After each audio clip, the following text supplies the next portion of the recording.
Mariana et la lumière de Guadalajara.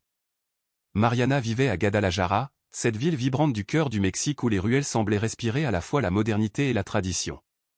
Le matin, le parfum du pain chaud se mêlait à celui, plus amer, du café s'échappant des fondas, tandis que les cris des vendeurs ambulants se perdaient dans le vacarme des bus bondés. Chaque jour, Mariana entamait sa routine avec la même douceur appliquée, préparer le petit déjeuner, aider son fils Diego à s'habiller pour l'école, puis rejoindre son minuscule atelier de couture où elle passait ses heures à transformer des morceaux de tissu en robes modestes, rêves tissés à la main. L'argent manquait toujours, mais la dignité ne l'abandonnait jamais. Elle savait étirer chaque peso comme on étire le fil d'une aiguille, avec patience et ingéniosité. Sa richesse, c'était la joie lumineuse de Diego, ses yeux rieurs qui faisaient briller les murs gris de la maison. Quand elle lui tenait la main dans les ruelles animées, elle murmurait souvent, « Un jour, mon fils, tu auras une vie différente. » Et lui, curieux du monde, posait 1000 questions impossibles.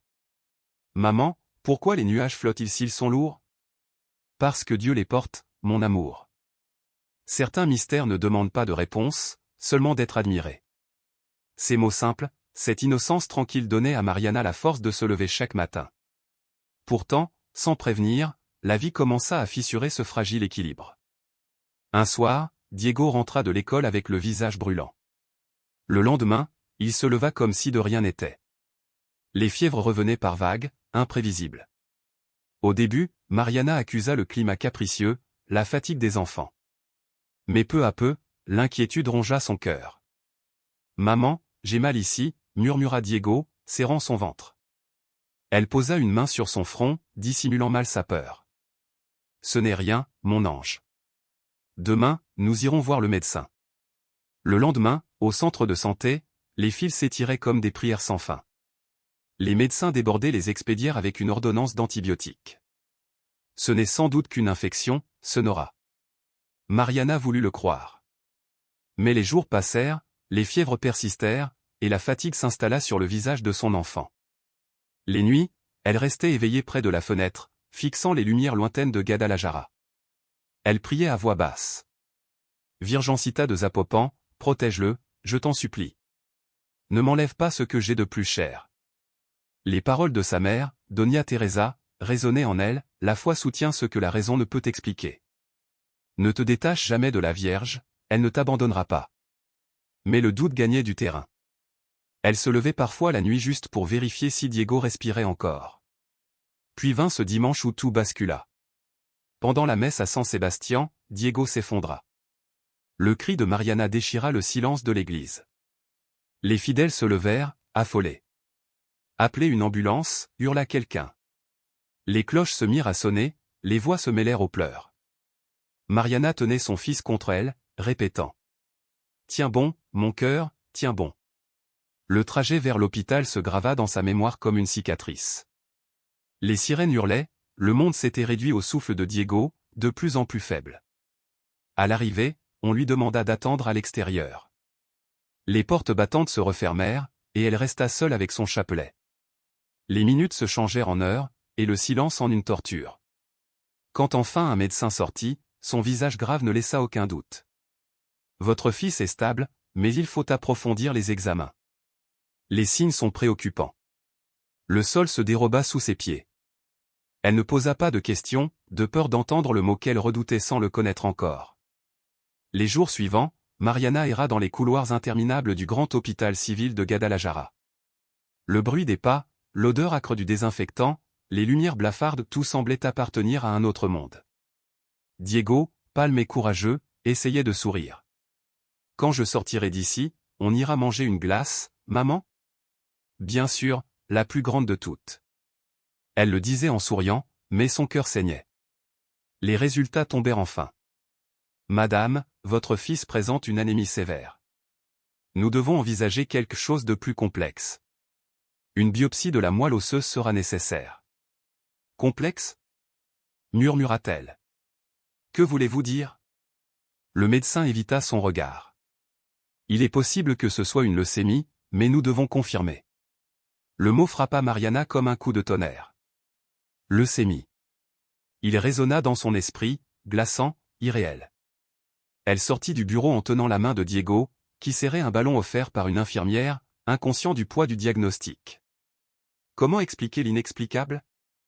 À la maison, Doña Teresa les attendait avec un bol de soupe fumante. Qu'ont dit les médecins, Hija? Mariana s'effondra dans ses bras. Les larmes, contenues trop longtemps, jaillirent sans fin. Tu n'es pas seule, lui dit sa mère. Nous traverserons cela ensemble. Les jours suivants furent un labyrinthe de papiers, de files d'attente, de portes closes. Les bureaucrates répétaient, revenez demain, il n'y a pas de système. Chaque jour de retard était une morsure de plus. L'argent disparut. Mariana dut vendre sa machine à coudre, ses bijoux, tout ce qu'elle possédait. Les voisines se relayèrent pour lui apporter du pain, des fruits, quelques pesos. Ce soutien la faisait pleurer autant qu'il la réconfortait. Le jour de la biopsie, Diego tremblait. « Maman, ne me laisse pas. Je serai là quand tu reviendras, mon amour. » Promis. Les minutes d'attente devinrent une éternité. Puis elle le vit revenir, endormi, le visage fragile comme celui d'un ange. Elle le couvrit de baisers.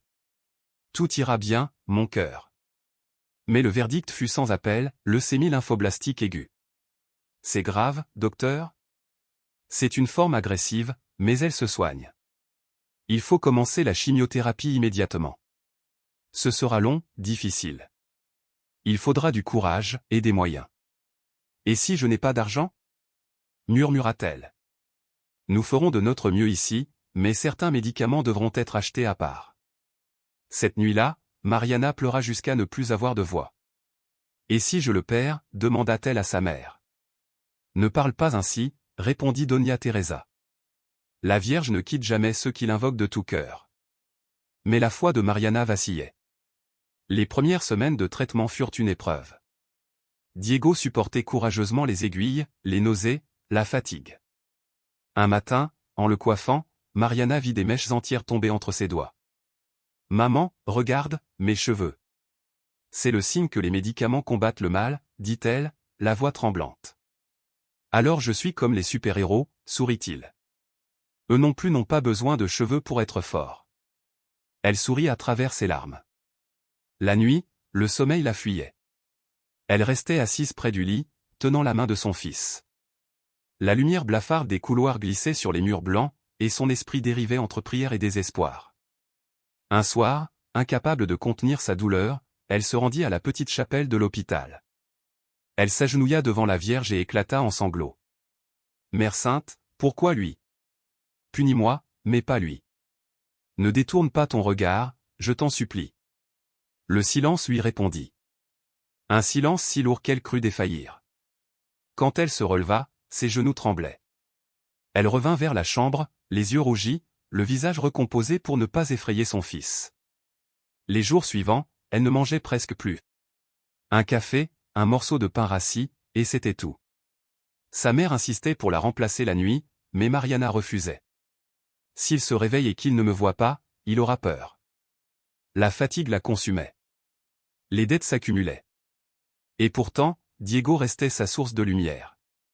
Un soir, alors qu'il gémissait de douleur, il attrapa la main de sa mère et lui dit « Maman, ne pleure pas. Quand tu souris, j'ai plus de force. » Ces mots percèrent le cœur de Mariana. Dans cette phrase d'enfant, elle trouva un miracle, celui d'un amour plus fort que la peur. Alors elle sourit, pour lui, pour continuer, pour croire encore qu'au-delà de la souffrance, il y avait une espérance. Et dans la chambre blanche où le temps semblait s'être arrêté, une mère et son fils résistèrent ensemble, main dans la main, à l'ombre de la maladie et éclairés seulement par la lumière fragile, mais invincible, de l'amour. Mariana à la fois au bord du gouffre. Depuis ce jour, bien que son cœur fût en lambeaux, Mariana s'efforçait toujours d'offrir un sourire à son fils chaque fois qu'il ouvrait les yeux. Ce sourire fragile, souvent tremblant, était tout ce qu'elle pouvait lui donner pour masquer l'abîme qui la rongeait. Le quartier, autrefois chaleureux et bavard, commençait à ressentir le poids de la situation.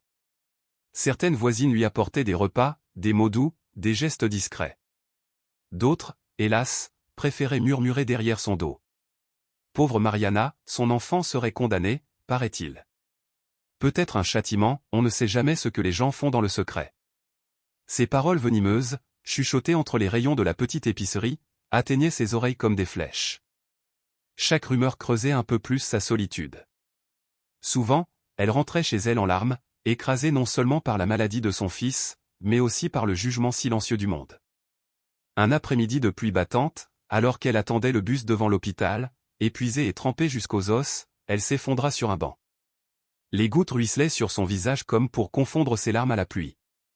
Elle leva les yeux vers le ciel gris. Je n'en peux plus, ni force, ni argent, ni foi. Dans ce murmure, elle crut sentir le vide l'engloutir, un gouffre sans fond. C'est alors qu'une femme inconnue s'approcha, lui tendant un mouchoir. « Tenez, madame, vous allez tomber malade. » Mariana leva la tête, surprise, et sans savoir pourquoi, commença à lui raconter son histoire, entre sanglots et halètements. La femme écouta longuement, sans l'interrompre, puis dit simplement. « Ne perdez pas la foi. La Vierge écoute, même si parfois elle met du temps à répondre. » Ces mots simples résonnèrent longtemps dans son esprit. Pourtant, la désespérance continuait de croître, nuit après nuit, comme une marée montante. Les insomnies s'allongeaient, les prières se taisaient. Un soir, dans la salle de bain de l'hôpital, elle se regarda dans le miroir et ne se reconnut pas. « Qui es-tu devenu » murmura-t-elle à son reflet. Le visage creusé, les cernes profonds, elle n'était plus la femme forte et rieuse d'autrefois, mais une ombre, usée, hantée par la peur de perdre son enfant. Et pourtant, chaque matin, elle se levait. Pour Diego. Sa petite voix, ses questions naïves, ses bras qui s'enroulaient autour de son cou, tout en lui la ramenait à la vie. Paradoxalement, c'était cet enfant malade qui devenait son pilier, son moteur. Mais au fond d'elle, un cri muet demandait de l'aide. À qui? Elle l'ignorait. Peut-être à Dieu, peut-être à la vie elle-même. La question qui la rongeait jour et nuit était toujours la même. Jusqu'à quand? Jusqu'à quand verrai-je mon fils souffrir? Jusqu'à quand pourrai-je tenir sans m'effondrer? Sa foi, jadis solide comme la pierre, se désagrégeait en poussière. Et pourtant, au plus profond de son âme, subsistait une minuscule étincelle, ce désir silencieux d'un signe, d'un peu de lumière. Elle ne savait pas encore que cette lumière allait venir, d'une manière aussi inattendue que bouleversante. Peu à peu, les gens du voisinage comprirent que Mariana menait une bataille trop grande pour la porter seule. Dans les ruelles où s'entremêlaient les cris des enfants et les klaxons des vendeurs, un élan de solidarité naquit timidement. Un soir, Doña Lupita, la tenancière de la boutique, frappa à la porte avec un grand sac, du riz, des haricots, un peu d'huile, du pain sucré. Ce n'est pas grand-chose, mais ça t'épargnera quelques soucis. Mariana voulut refuser, gênée, mais Lupita insista. Ne me dis pas non. Quand une mère souffre pour son enfant, tout le monde doit être à ses côtés. Ces mots la firent pleurer de gratitude. De l'autre côté de la rue, Don Manuel, le cordonnier, lui offrit de réparer gratuitement ses chaussures. Chaque peso compte, dit-il doucement. Garde-les pour ton garçon. Ce geste simple devint pour elle un rappel précieux, elle n'était pas complètement seule. Mais la bonté n'était pas universelle. Certains voisins s'éloignaient, par peur de s'impliquer. D'autres prétendaient qu'elle exagérait, ou qu'elle cherchait la pitié. Ces jugements cruels lui transperçaient le cœur, mais elle apprit à se concentrer sur les voix qui l'encourageaient. Parmi elles, celle de Julia, son amie d'enfance devenue infirmière. Julia venait chaque week-end, les bras chargés de nourriture ou simplement de présence. Ne panique pas quand on te dit que les leucocytes sont bas, expliquait-elle. Cela signifie seulement que ses défenses sont faibles. Ce n'est qu'une étape. Sa patience et sa douceur étaient un baume sur les plaies invisibles de Mariana. Tu dois manger, dormir un peu. Si tu t'écroules, tu ne pourras plus l'aider. Repose-toi, je reste avec lui. Et parfois, Mariana acceptait, le cœur serré mais reconnaissante. Ces courts instants de répit lui permettaient de respirer, de se souvenir qu'elle existait encore. L'église paroissiale joua aussi son rôle. Le père José, jeune prêtre proche des pauvres, rendait visite aux malades. Un après-midi, il entra dans la chambre de Diego. « Dieu est avec toi, petit champion, dit-il en lui caressant les cheveux. » L'enfant sourit faiblement, et pour la première fois depuis des jours, Mariana sentit la paix descendre en elle. Avant de partir, le prêtre la prit à part. « Tu n'es pas seul. Si tu as besoin de quoi que ce soit, viens me voir. La communauté t'aidera. » Cette promesse resta gravée dans son cœur. Une autre voisine, Carmen, veuve depuis des années, lui confia. « La douleur nous transforme, Mariana. Mais elle nous apprend aussi à aimer mieux. Pleure si tu dois pleurer, mais souris à ton fils. Il a besoin de voir qu'il existe encore de la lumière. Ce conseil devint son mantra, son souffle dans les moments d'épuisement. Malgré tout, la lutte restait implacable. Trouver les médicaments était un calvaire. Un jour, la pharmacie de l'hôpital lui annonça froidement que le produit manquait. Vous devez l'acheter à l'extérieur, Sonora. Le prix était hors de portée. Désespérée, elle appela Julia, qui l'a mis en contact avec une fondation. Après des démarches interminables et des larmes étouffées, elle obtint enfin le traitement. En serrant la boîte dans ses mains, elle sentit pour la première fois depuis longtemps que la bataille n'était pas perdue. Sa mère, Doña Teresa, restait son ancre. Bien qu'affaiblie, elle aidait comme elle pouvait. Occupe-toi de Diego. Moi, je m'occupe du reste. Une mère ne se fatigue jamais quand il s'agit de ses enfants. Ces mots liaient 3 générations dans un même courage, la grand-mère, la mère et l'enfant malade. Un jour, à l'hôpital, Mariana fit la connaissance de Laura, une autre mère au regard fatigué mais au sourire lumineux. Leur conversation se transforma en amitié. Au début, je pensais ne pas tenir, avoua Laura. Mais quand on aime, la force vient de là où on ne l'attend pas. Entre elles, naquit une fraternité silencieuse, 2 femmes se soutenant sans jugement, partageant les mêmes peurs et les mêmes prières. Même l'école de Diego s'impliqua. Le directeur appela un soir. Nous avons organisé une collecte. Ce n'est pas beaucoup, mais nous voulons que vous sachiez que nous sommes avec vous. Mariana resta sans voix. Cette solidarité lui rappela que, même dans l'épreuve, l'humanité persistait. Pourtant, la culpabilité la rongeait. Je devrais être plus forte, plus reconnaissante, confia-t-elle à Julia une nuit. Non, répondit son amie. Demander de l'aide ne te rend pas faible, mais humaine. Laisse les autres être tes bras quand les tiens ne peuvent plus te porter. Cette phrase devint un phare dans son esprit. Peu à peu, Mariana comprit que la maladie de Diego n'était plus seulement la sienne. Elle appartenait à tous ceux qui l'aimaient. Chaque repas partagé, chaque prière murmurée, chaque sourire d'encouragement formait les pierres d'un mur invisible qui la soutenait. Et dans cette obscurité, des lumières commençaient à percer. Les jours passaient, rythmés par les couloirs d'hôpital et les files d'attente interminables. Elle découvrit que le combat ne se menait pas seulement dans le corps de son fils, mais aussi dans les labyrinthes administratifs, face à un système froid et indifférent. Revenez demain, il n'y a plus de place aujourd'hui, lui répétait-on. Chaque refus était un coup de plus, mais elle persévérait. Une matinée, après une nuit blanche, on lui refusa une aide sociale pour un papier manquant, une copie certifiée de son adresse. Mariana sentit ses jambes céder. Comment expliquer que, parfois, la bureaucratie pèse plus lourd qu'une vie? Les coûts montaient. Les médicaments introuvables se vendaient à prix d'or. Elle empruntait, vendait, cousait jusqu'à l'aube. Dans le silence de la nuit, tandis que Diego dormait relié à ses perfusions, elle brodait des ourlets en étouffant ses sanglots. Un jour, l'enfant fit une forte fièvre. À l'hôpital, on la fit attendre 2 heures avant de le recevoir. Quand enfin un médecin arriva, il secoua la tête. Il aurait dû être admis immédiatement. C'est grave. Les larmes de Mariana éclatèrent. C'est un enfant, pas un numéro. Personne ne répondit. Ce silence fut plus douloureux que n'importe quelle parole. À partir de ce jour, elle décida de ne plus se taire. Je ne bougerai pas d'ici avant qu'on l'examine. Sa voix tremblait, mais ne cédait plus. Et bientôt, d'autres mères firent comme elle. Dans la salle d'attente, Mariana devint sans le vouloir un symbole, celle qui osait parler. Si nous nous taisons, ce sont nos enfants qui paieront le prix, disait-elle. Pendant ce temps, la maladie changeait la vie de Diego.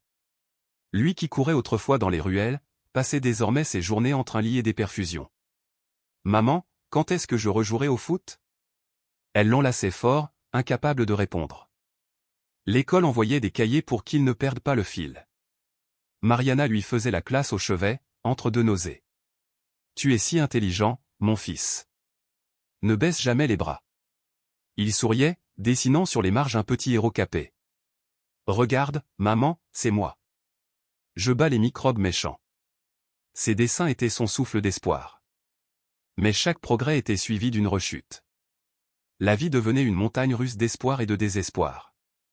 Pourtant, Mariana apprit à vivre au jour le jour, à chérir chaque rire, chaque minute où il respirait sans douleur. La nuit, elle restait éveillée à écouter le goutte à goutte de la perfusion, rythme fragile de la vie. Parfois, la peur l'envahissait. Et s'il ne se réveillait pas? Et si tout cela n'avait servi à rien? Elle chassait ses pensées, mais elle revenait toujours, tenace. Certains proches critiquaient ses choix. Va dans une clinique privée. Tu perds ton temps ici. Elle serrait les poings, comment leur faire comprendre qu'elle n'avait pas les moyens? D'autres lui proposaient des remèdes absurdes, elle coupait court. Ne jouez pas avec la vie de mon fils. C'est cette nuit-là, en attendant une ambulance qui ne vint jamais, qu'elle comprit toute la vérité, la maladie n'était pas seulement un combat médical, mais une épreuve contre la pauvreté, contre la lenteur, contre l'indifférence. Elle appela 3 fois, toujours la même réponse. Aucune unité disponible. Alors, sans réfléchir, elle prit son fils dans ses bras, descendit sous la pluie, arrêta un taxi et supplia le conducteur. S'il vous plaît, sauvez mon enfant. Et dans la nuit battante, tandis que les phares découpaient l'obscurité, Mariana sentit quelque chose renaître en elle, ce n'était plus seulement la peur. C'était la foi, silencieuse, obstinée, la foi d'une mère qui, même brisée, refuse d'abandonner. La lumière dans la nuit de Mariana. Mariana n'avait jamais imaginé que la vie pouvait devenir un champ de bataille aussi silencieux. Depuis le jour où les médecins avaient prononcé ce mot terrible incurable, son monde s'était réduit à des couloirs d'hôpital, à des battements de cœur surveillés par des machines, à des nuits sans sommeil et à une foi qui vacillait comme une flamme au vent. Elle avait tout essayé, les médicaments, les prières, les appels à l'aide. Mais parfois, ce qui maintenait Diego en vie n'était pas seulement la science, mais la bonté simple des gens. Le chauffeur de taxi qui refusait d'être payé en entier, la voisine qui lui préparait du bouillon chaud, la caissière qui glissait un billet discret dans sa main. Tous formaient une chaîne invisible de compassion. Et pourtant, Mariana découvrit aussi une vérité plus dure, elle ne pouvait pas toujours être forte. Une nuit, alors que Diego dormait profondément, elle sortit dans le couloir désert de l'hôpital. Le néon clignotait faiblement. Elle s'adossa au mur froid et, sans pouvoir se retenir, s'effondra. Les sanglots jaillirent de sa poitrine comme un torrent refoulé trop longtemps. « Je n'en peux plus » murmura-t-elle, le front posé sur ses genoux. Une main douce se posa sur son épaule. C'était une infirmière, une femme aux yeux fatigués mais pleins de bonté. « C'est normal de craquer » lui dit-elle d'une voix apaisante. « Vous êtes humaine, madame. Mais souvenez-vous, votre fils a besoin de vous entière. » Ces mots simples s'enfoncèrent dans le cœur de Mariana comme une encre. Ils ne firent pas disparaître la douleur, mais lui rappelèrent qu'il fallait continuer, même en rampant. Elle comprit ce soir-là que la vie ne se mesure pas à la justice, mais à la capacité de tenir debout malgré tout. Et au fond d'elle, une petite flamme commença à brûler, fragile, mais réelle. Une rencontre inattendue. Les jours suivants furent un enchaînement d'espoirs brisés et de réveils sans horizon. L'hôpital était devenu sa maison, le tic-tac des moniteurs, la bande sonore de sa vie. Un après-midi, après une rechute particulièrement dure de Diego, elle sortit prendre l'air. Le soleil écrasait le béton, le bruit des voitures l'assourdissait, mais son cœur restait plongé dans un silence accablant. En marchant sans but, elle s'arrêta devant un petit étal de bougies et d'images saintes. La vendeuse, une femme âgée aux cheveux d'argent et aux yeux pleins de paix, lui sourit. « Sonora, vous voulez une bougie pour votre petit malade ?» Mariana sursauta, elle n'avait rien dit. « Comment savez-vous ?»« Cela se voit dans vos yeux, » répondit doucement la femme. La douleur d'une mère ne se cache pas. Touchée, Mariana acheta une bougie représentant la Vierge de Guadalupe. Elle la tint entre ses mains tremblantes comme si toute sa vie y tenait. « Ne perdez pas la foi, » lui dit la vendeuse. Quand on croit que tout est fini, c'est souvent là que la Vierge est le plus proche. Elle n'abandonne jamais. Ces mots résonnèrent longtemps dans sa mémoire. La prière du désespoir. Quelques jours plus tard, pendant que Diego dormait après une séance de chimiothérapie, Mariana entra dans la petite chapelle de l'hôpital. L'air sentait la cire et l'encens. Elle posa la bougie devant l'image de la Vierge et s'agenouilla. « Père, je n'ai plus de force. Je n'ai plus de foi. Si tu es là, donne-moi un signe. Ne me laisse pas seul. » Les larmes ruisselèrent sans retenue. Mais, au milieu de son chagrin, elle sentit une étrange légèreté, comme si une part de son fardeau s'était envolée. C'est là qu'elle rencontra sœur Helena, une religieuse au visage paisible. La sœur s'assit simplement à côté d'elle sans rien dire, respectant ses pleurs. Puis, au bout d'un long silence, elle murmura. La foi, ma fille, ce n'est pas l'absence de peur. C'est avancer avec la peur, en sachant que l'on n'est pas seul. Mariana leva les yeux, bouleversée par la simplicité de ces mots. Je ne sais même plus si j'ai encore la foi, avoua-t-elle. J'ai tant prié, et pourtant mon fils souffre toujours. Je me sens abandonnée. Sœur Helena hocha lentement la tête. Dieu ne répond pas toujours comme nous le voudrions, mais il répond toujours. Et la Vierge, elle, sait ce que c'est que de voir souffrir son enfant. Elle a pleuré comme vous, au pied de la croix. Ces paroles transpercèrent le cœur de Mariana. Elle n'avait jamais imaginé Marie autrement que comme une figure lointaine. Ce jour-là, elle la découvrit comme une mère qui comprend. La marche vers la lumière. Sœur Helena devint peu à peu sa compagne de route. Pas de sermons, pas de promesses creuses, seulement une présence, une écoute, et quelques prières simples. Répétez cela quand la peur vous prend, lui disait-elle. Marie, mère de l'espérance, ne me lâche pas la main. Mariana fit de ces mots son refuge, surtout les nuits où la fièvre dévorait son fils. Un dimanche, la sœur l'invita à une pèlerinage au sanctuaire de la Vierge de Zapopan. Mariana hésita, comment quitter Diego, ne serait-ce que quelques heures? Mais sa propre mère insista. Va, ma fille. Tu dois aussi soigner ton âme. La foule marchait avec des fleurs, des cierges, des chants. Certains avançaient pieds nus, d'autres portaient des enfants malades dans leurs bras. Mariana, au milieu d'eux, sentit qu'elle faisait partie d'une immense prière vivante. Dans le sanctuaire, elle s'agenouilla devant la statue de la Vierge. L'air vibrait d'encens et de ferveur. Mère, murmura-t-elle, je ne sais plus comment avancer. Je te confie mon fils. Si tu veux qu'il vive, donne-moi la force, si tu veux le reprendre, donne-moi la paix. Alors, dans le silence de son cœur, elle entendit une voix douce, comme un souffle. N'aie pas peur. Ta douleur n'est pas vaine. Je marche avec toi. Un frisson la traversa. Les larmes coulaient, mais cette fois ce n'était plus de désespoir. C'était comme si le ciel venait de lui tendre la main. Le miracle discret. Quand elle retourna à l'hôpital, quelque chose avait changé. Diego était toujours malade, mais elle ne se sentait plus seule. Chaque fois que la panique menaçait, elle se répétait, « N'aie pas peur. Ta douleur n'est pas vaine. Je marche avec toi. » Et cette phrase devint sa respiration. Mais la véritable épreuve arriva quelques semaines plus tard. Diego fut transféré en soins intensifs. Les médecins parlaient à voix basse, le visage grave. Les prochaines heures seraient décisives.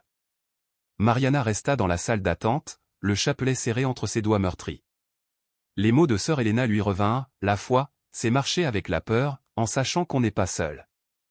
Alors, sans trop savoir pourquoi, elle se leva et sortit de l'hôpital. Ses pas la conduisirent de nouveau vers le sanctuaire. Le soir tombait, le ciel rougissait. Elle entra, le cœur battant, et s'agenouilla devant la statue. Mère, me revoici. Je ne te demande pas un miracle éclatant, juste la force d'aimer jusqu'au bout. Ne me laisse pas seule.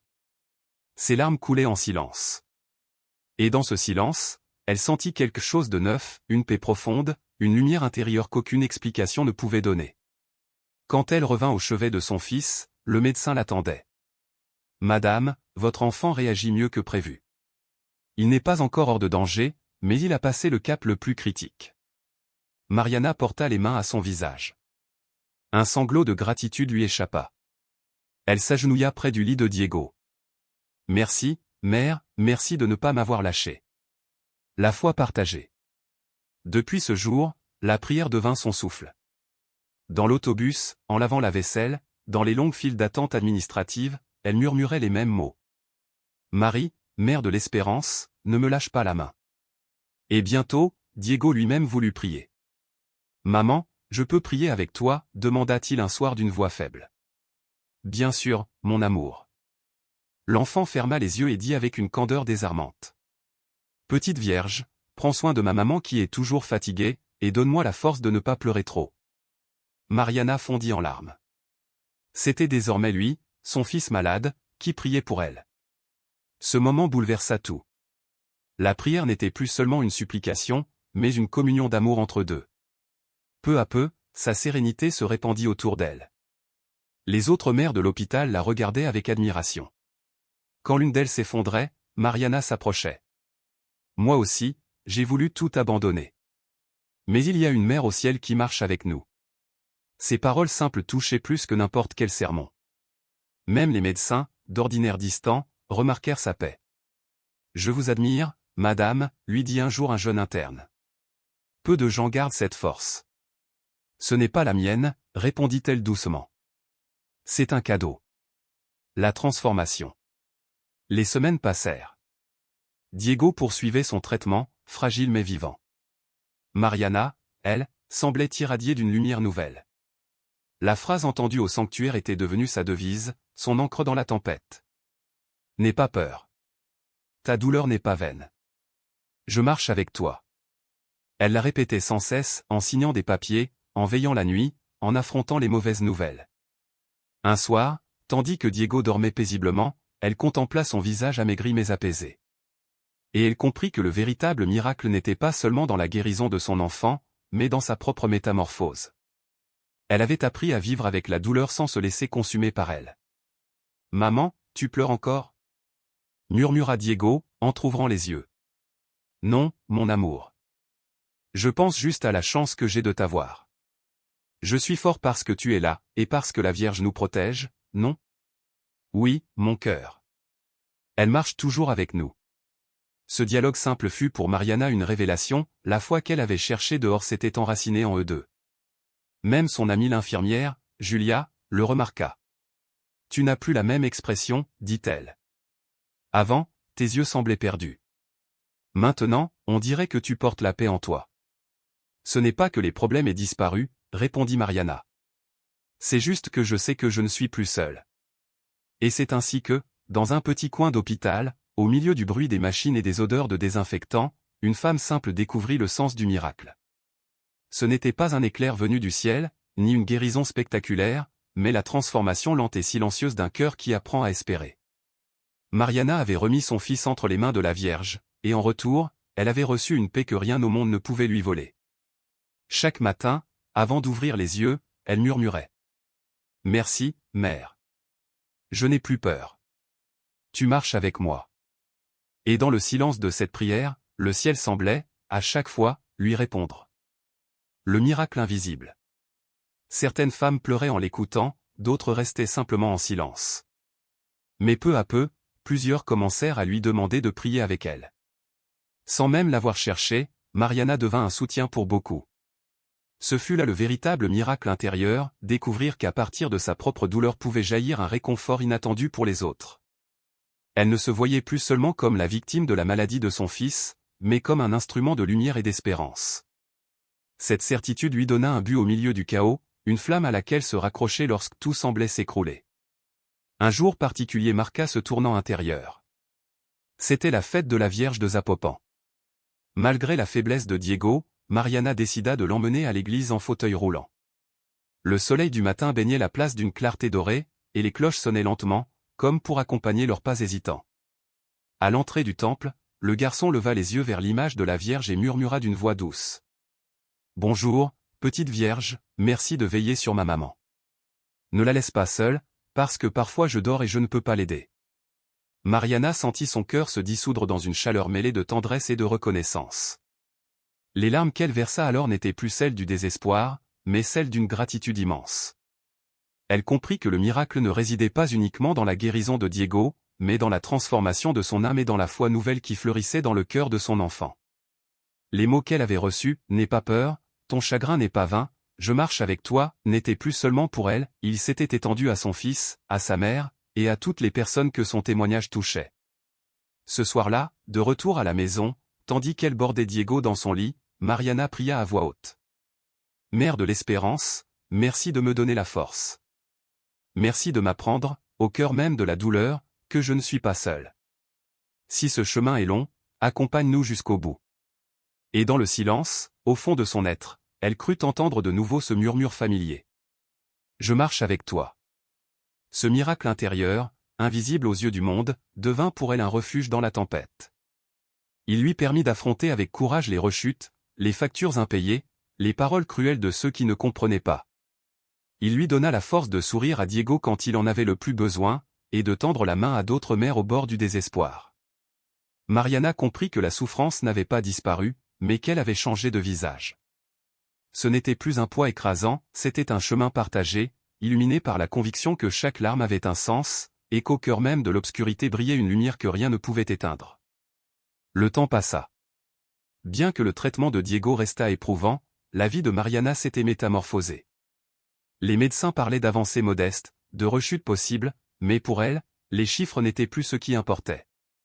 Il existait désormais quelque chose de plus profond, une nouvelle manière de regarder la vie, où chaque instant prenait une valeur qu'elle n'avait jamais perçue auparavant. Mariana, autrefois consumée par l'angoisse, se mit à goûter les petits bonheurs, le rire de Diego lorsqu'il dessinait, le parfum du café frais au lever du jour, la présence tranquille de sa mère à ses côtés. La phrase de la Vierge était devenue un rappel constant, même au milieu de la douleur, elle n'était jamais seule, et chaque épreuve avait un sens. « Maman, dit un jour Diego en coloriant, je sens que la Vierge me protège quand je suis triste. Et toi, tu la sens aussi ?» Mariana sourit doucement. « Oui, mon amour. Elle est toujours là, avec nous. » Alors l'enfant dessina une femme au manteau bleu serrant un petit garçon dans ses bras. « Regarde, maman, c'est toi, moi, et la Vierge qui nous protège. » Ces dessins devinrent pour Mariana de précieux trésors. Chaque trait de crayon reflétait l'espérance renaissante du cœur de son fils. Même autour d'eux, les choses changèrent. Doña Teresa, la grand-mère, commença à organiser de petits rosaires dans le quartier. Les voisines, certaines avec des bougies, d'autres avec des fleurs, se réunissaient dans le patio pour prier pour la santé de Diego et pour les enfants malades du voisinage. « Si la Vierge est avec nous, disait la vieille femme, partageons son espérance. » Bientôt, la cour de la maison se remplit de femmes priant ensemble. Même celles qui jadis jugeaient Mariana s'approchèrent, transformées. L'une d'elles, en larmes, murmura. « Pardonne-moi, Mariana. Je ne comprenais pas ta douleur. Mais aujourd'hui, je vois ta foi, et moi aussi, je veux connaître la Vierge. » Mariana la serra dans ses bras, sans rancune. Elle comprit que la souffrance pouvait ouvrir des portes là où autrefois il n'y avait que des murs. À l'école, les choses changèrent aussi. Les enseignants, touchés par la persévérance de Diego, organisèrent des activités pour venir en aide à d'autres familles. Mariana fut invitée à parler devant les parents d'élèves. D'abord hésitante, elle finit par accepter. « Je ne suis pas une femme exceptionnelle, dit-elle simplement. Je suis une mère qui a beaucoup souffert, mais qui a appris que nous ne sommes jamais seuls. La Vierge m'a donné une phrase qui a changé ma vie, n'aie pas peur. Ton chagrin n'est pas vain. Je marche avec toi. » Depuis ce jour, j'ai compris que l'espérance se partage, et que même dans la nuit, il existe une lumière. Les larmes coulèrent sur de nombreux visages. Plusieurs parents vinrent la remercier, lui disant qu'elle leur avait rendu le courage de continuer. Mariana comprit alors que son histoire n'était plus la sienne seule, elle était devenue un don pour les autres. À l'hôpital, d'autres mères commencèrent à former de petits groupes de prière près des lits de leurs enfants. Un médecin remarqua un jour. « Je ne sais pas ce qui se passe, mais depuis que vous vous réunissez ici, l'air semble plus léger. On dirait que l'espérance est contagieuse. » Bien sûr, tout n'était pas facile. Les douleurs revenaient parfois, les traitements étaient lourds, les dettes s'accumulaient. Mais Mariana avait découvert une ressource inépuisable, la prière sincère, la solidarité, et la conviction profonde que la Vierge marchait à ses côtés. Sa relation avec Diego devint plus intime, plus tendre. « Maman, tu sais ce qu'il y a de plus beau dans le fait d'être malade ?» demanda-t-il un jour. « Beau ?» répéta-t-elle, étonnée. « Oui. C'est qu'on est plus proche qu'avant. Avant, tu travaillais beaucoup et je jouais avec mes amis. Maintenant, on est ensemble. Parfois, ça fait mal, mais j'aime être avec toi. » Ces mots bouleversèrent Mariana. Elle comprit que la douleur avait tissé entre eux un lien indestructible. Sa foi se fit plus profonde. Elle ne voyait plus Dieu comme un juge lointain, mais comme un père aimant, qui lui avait confié la douceur d'une mère céleste. Elle apprit que la vie ne se mesure pas en années, mais dans l'intensité de l'amour que l'on sème chaque jour. Grâce à cette certitude, elle put regarder Diego sans désespoir, avec gratitude pour chaque instant partagé. Le temps passa, et Mariana fut invitée à témoigner dans des groupes de prière plus importants. Devant des dizaines de familles, elle déclara avec émotion. Le vrai miracle n'est pas toujours la guérison du corps, mais la guérison du cœur. Ma douleur a un sens parce que je ne la vis plus seule. La Vierge marche avec moi, et avec vous aussi. Ces paroles touchèrent profondément. Certains lui demandèrent des conseils, d'autres simplement un sourire, un signe d'espérance. Mariana comprit que la maladie de son fils, bien qu'affligeante, avait ouvert la porte d'une mission plus grande, apporter du réconfort à ceux qui croyaient avoir tout perdu. Les mois s'écoulèrent. La vie de Mariana et de Diego retrouva un certain équilibre. Le traitement se poursuivait, mais les progrès, bien que lents, étaient constants. Diego retrouvait des forces, et sa rieuse clarté emplissait à nouveau la maison. Un matin, tandis que le soleil effleurait la fenêtre, l'enfant accourut vers elle, un dessin dans les mains. « Regarde, maman. » C'était une image de la Vierge Marie entourant Diego et Mariana dans un halo de lumière. Elle contempla le dessin, les yeux embués. « C'est magnifique, mon trésor. La Vierge nous rappelle que nous ne sommes jamais seuls. » Mais la transformation ne se limitait pas à Diego. Mariana avait profondément changé. La peur qui l'habitait autrefois avait cédé la place à une paix intérieure. Elle avait appris à vivre le présent, à savourer chaque geste d'amour, à écouter le murmure discret de la Providence. Sa foi était devenue sa force. Et la communauté née autour d'elle, un rappel vivant que la solidarité peut vaincre la souffrance. Doña Teresa poursuivait ses prières dans le quartier. Mariana l'accompagnait, non plus par devoir, mais par joie. « Maman, merci de m'avoir appris à voir la beauté de chaque jour », lui dit un jour Mariana en cueillant des fleurs pour un petit autel. La vieille femme la prit dans ses bras. « Ma fille, c'est toi qui nous as montré que la vraie foi se prouve par les actes, pas seulement par les mots. » À l'école, Diego était devenu un symbole de persévérance. Les professeurs admiraient sa maturité et sa joie. Chaque fois qu'il racontait son histoire avec son innocence d'enfant, il inspirait d'autres familles à croire encore en la vie. Un soir, alors que Mariana relisait les dossiers médicaux, Diego s'approcha. « Maman, tu crois que la Vierge nous a vraiment aidés ?» Elle sourit et le serra contre elle. « Oui, mon amour. Mais nous aussi, nous avons aidé la Vierge. Elle nous a donné la force, et nous l'avons mise en action, jour après jour. » Mariana comprit alors la leçon ultime, le vrai miracle n'était pas la disparition de la douleur, mais la transformation des cœurs. La maladie avait rapproché la famille, leur avait enseigné la patience, la résilience et la gratitude. Chaque jour partagé était un cadeau. Dans le quartier, les gestes de bonté se multipliaient. Des femmes qui vivaient autrefois isolées se retrouvaient maintenant pour prier et s'épauler. Et toutes portaient dans le cœur la phrase transmise par Mariana. « N'aie pas peur. Ton chagrin n'est pas vain. Je marche avec toi. » Cette nuit-là, tandis que Diego dormait paisiblement, Mariana s'assit près de la fenêtre et contempla les étoiles. Elle se souvint du jour où, désespérée, elle avait pleuré devant la statue de la Vierge, ignorant si son fils survivrait. À présent, elle savait que ce moment de totale reddition avait été le commencement d'un chemin peuplé de miracles silencieux, sourires retrouvés, mains serrées, cœurs réconciliés, espérance rallumée. « Merci, murmura-t-elle, de ne jamais m'avoir laissé seule. » Et dans le silence, une paix douce l'enveloppa. Elle sentit que la Vierge était là, tout près, et avec elle la certitude que, quelles que soient les tempêtes, la lumière finit toujours par revenir. Mariana et Diego s'endormirent, entourés d'amour et de foi. Ils avaient compris que la vraie force ne consiste pas à fuir la douleur, mais à l'affronter avec un cœur ouvert. Sous la lueur tranquille de la lune, mère et fils rêvèrent d'un avenir plein de promesses, conscients que chaque jour est un don, et chaque geste d'amour, un miracle silencieux.